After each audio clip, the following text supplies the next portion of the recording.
Hello जय नमस्कार दोस्तों अभी प्रयागराज, चेन्नई और जयपुर का पीटी होने के बाद रिजल्ट आने वाला है। रिजल्ट आने के बाद आप लोगों का डॉक्यूमेंट वेरिफिकेशन कराया जाएगा। आज की इस वीडियो में हम सारे डॉक्यूमेंट से रिलेटेड डाउट आप लोगों का क्लियर करने वाले हैं कि आप लोगों को कौन सा डॉक्यूमेंट लेके जाना चाहिए, अगर कहीं आपके डॉक्यूमेंट में कुछ गलती है तो उसको कैसे सुधरवाना चाहिए, और सीसीए वाले कैंडिडेट को कौन कौन सा डॉक्यूमेंट लेके जाना पड़ेगा।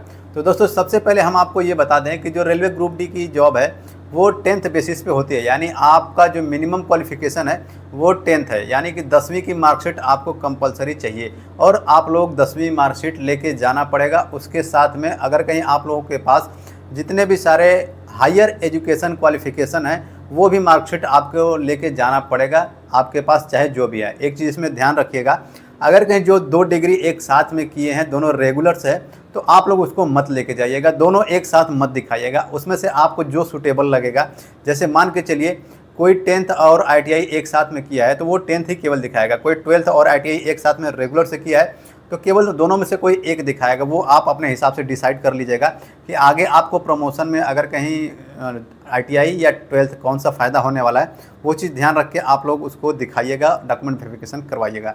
दोस्तों दूसरा बात करेंगे आप लोगों को फ़ोटो के बारे में। दोस्तों आप लोगों को कम से कम अपने पास में 10 से 15 फ़ोटो, 10 फ़ोटो आप लोगों को जो नया वाला है वो रखना पड़ेगा, और जो 5 फ़ोटो है वो जो आप लोगों ने एप्लीकेशन फॉर्म भरते टाइम लगाया था पुराना वाला, वो 5 फ़ोटो आप लोगों को निकलवा लेना है। अगर कि आप लोगों के पास है तो वो बिल्कुल आराम से लेके जाइएगा, फ़ोटो में कोई दिक्कत होने वाली नहीं है। बाकी लगभग में 3 महीने पुराना फ़ोटो आप लोगों का चल जाएगा जो लेटेस्ट वाला है। तो इतना फ़ोटो कम से कम 15 अपने पास रखिएगा। नेक्स्ट डॉक्यूमेंट के बारे में बात करेंगे जो कि आपका मस्ट है आधार कार्ड, यानी आप लोग का जो बायोमेट्रिक वेरिफिकेशन कराया जाता है वो आपके आधार कार्ड से ही कराया जाता है। आधार कार्ड सबका कंपलसरी है। अभी आगे आप लोगों को बात करने वाले करेंगे किसी डॉक्यूमेंट में कुछ गलती है तो उसमें आप लोगों को क्या करना पड़ेगा। मदर का नेम, फादर का नेम, कुछ एक वर्ड मिसमैच है, या कुछ आप लोगों का एड्रेस में मिसमैच है, या गलती है, कुछ अलग डॉक्यूमेंट में अलग है, दूसरे डॉक्यूमेंट में अलग है, तो आगे बताने वाला हूँ उसके बारे में आप लोगों को क्या करना पड़ेगा। दोस्तों आइडेंटिटी वेरिफिकेशन के तौर पर आप अपना voter ID card, pan card भी लेके जा सकते हैं।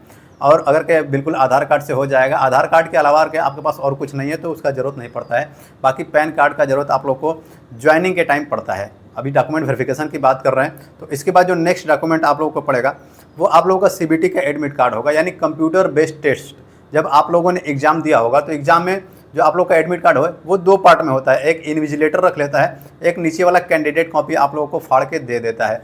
एक चीज़ में ध्यान रखिएगा कि जो आप लोगों का इन्विजिलेटर रख लेता है वो डॉक्यूमेंट वेरिफिकेशन में उनके पास रहता है। आप लोग जो उसमें एक नीचे कुछ लाइनें लिखने के लिए आती हैं, वो जो लिखा वाला रहता है वो लोग फाड़ के रख लेते हैं, वो उनके पास में रहता है। बाकी एक कैंडिडेट कॉपी आप लोगों के पास रहती है जो एडमिट कार्ड की रहती है। तो अगर कहीं आपके पास वो है तो वो भी आप लोग बिल्कुल लेके जाइएगा।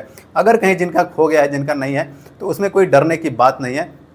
जो आप लोगों का इन्विजिलेटर रख लिए हैं वो उनके पास वहाँ रहेगा, तो उससे कोई दिक्कत होने वाली नहीं है, इसको घबराने का ज़रूरत नहीं। अगर कि हाँ, अगर कि आप लोग के पास जो एप्लीकेशन फॉर्म है, अगर कि आपके पास वो है तो वो भी बिल्कुल लेके जाइएगा। अभी और बात करेंगे आगे की, आप लोगों को कोई डॉक्यूमेंट नहीं है तो आप लोगों को क्या करना चाहिए। दोस्तों अब आप बात करेंगे कास्ट सर्टिफिकेट के बारे में। कास्ट सर्टिफिकेट में आप लोगों को पता है जनरल का कोई कास्ट सर्टिफिकेट नहीं लगता है।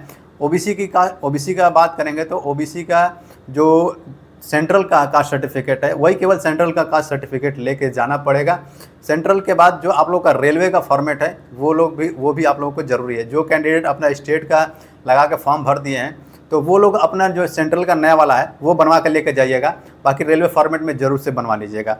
और SC की बात करेंगे तो SC कैटेगरी का और SC और ST का दोनों का कोई भी क्राइटेरिया नहीं होता है, कितना भी पुराना चल जाता है, बाकी रेलवे फॉर्मेट में होना चाहिए। एक चीज़ मैं OBC का आपको क्लियर कर दूं, OBC का जो कि वो आपका फाइनेंशियल ईयर यानी 3 साल का मांगा जाता है, इसमें इससे अगर आपका पुराना है तो वो नहीं चलता है। बाकी EWS की बात करेंगे तो EWS के लिए थोड़ा सख्त नियम होता है, फाइनेंशियल ईयर का मांगा जाता है और आपका रेलवे फॉर्मेट में होना चाहिए। दोस्तों एक चीज़ और आपको बता दूं, अगर कहीं आपका कोई भी डॉक्यूमेंट खो गया है तो आप लोगों के पास उसका जीरोक्स होगा, तो जीरोक्स भी लेके जाइएगा, उसमें कोई दिक्कत नहीं होता है। अगर आपके पास जीरोक्स है तो जीरोक्स को आप डिजी लॉकर में डाल दीजिएगा, यानी कि उसका जो नंबर होता है वो डिजी लॉकर में डालेंगे तो उसको शो करेगा। तो आप लोग बिल्कुल डिजी लॉकर से अपना डॉक्यूमेंट वेरिफिकेशन करवा सकते हैं।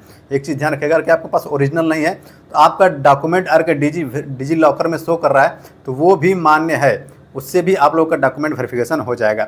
नेक्स्ट बात करेंगे अब एफिडेविट के बारे में।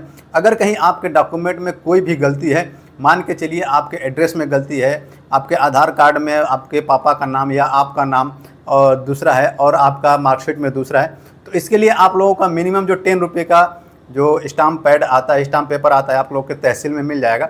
वहाँ से वो लेके उसमें एफिडेविट में ये चीज़ मेंशन करना कि हमारे इस डॉक्यूमेंट में गलती है, हम आगे इसको सुधरवा के आपको दे सकते हैं।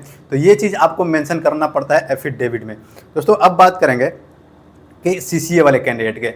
सीसीए वाले कैंडिडेट के लिए मैंने जो ऊपर सारे डॉक्यूमेंट बताएं वो आप लोगों को कंपलसरी लेके जाना है। उसके बाद में आप लोगों का एक एनएससी का सर्टिफिकेट होता है जो आप लोगों ने अप्रेंटिस किया है, उसको लेके जाना पड़ेगा। और आप लोगों का जो ये आईटीआई का मार्कशीट है, आईटीआई का मार्कशीट भी कंपलसरी लेके जाना पड़ेगा। बाकी जितना सारा मैंने डॉक्यूमेंट बताया उसका आप लोगों को कम से कम 2 जिरॉक्स अपने पास में रखना है। आप लोगों को जो जिरॉक्स है वो जिरॉक्स से एक जिरॉक्स वो अपने पास में भी रख लेते हैं। तो दोस्तों अगर कहीं मैंने इतना जो डॉक्यूमेंट बता दिया ये आप लोगों के पास है तो बिल्कुल लेके जाइए। अगर डॉक्यूमेंट से रिलेटेड और भी कुछ मन में डाउट है या कुछ भी सवाल पूछना है तो कमेंट बॉक्स में बेझिझक कमेंट कीजिएगा, मैं आप लोगों के कमेंट का रिप्लाई जरूर दूंगा। दोस्तों जो डॉक्यूमेंट वेरिफिकेशन होता है, जो मेडिकल होता है, डॉक्यूमेंट वेरिफिकेशन के अगले दिन ही आप लोगों का मेडिकल भी करा लिया जाता है। दोस्तों उम्मीद करता हूँ कि वीडियो पसंद आई होगी और कुछ डाउट है तो ज़रूर पूछिएगा। मिलेंगे नेक्स्ट वीडियो में। जय हिंद, वंदे मातरम।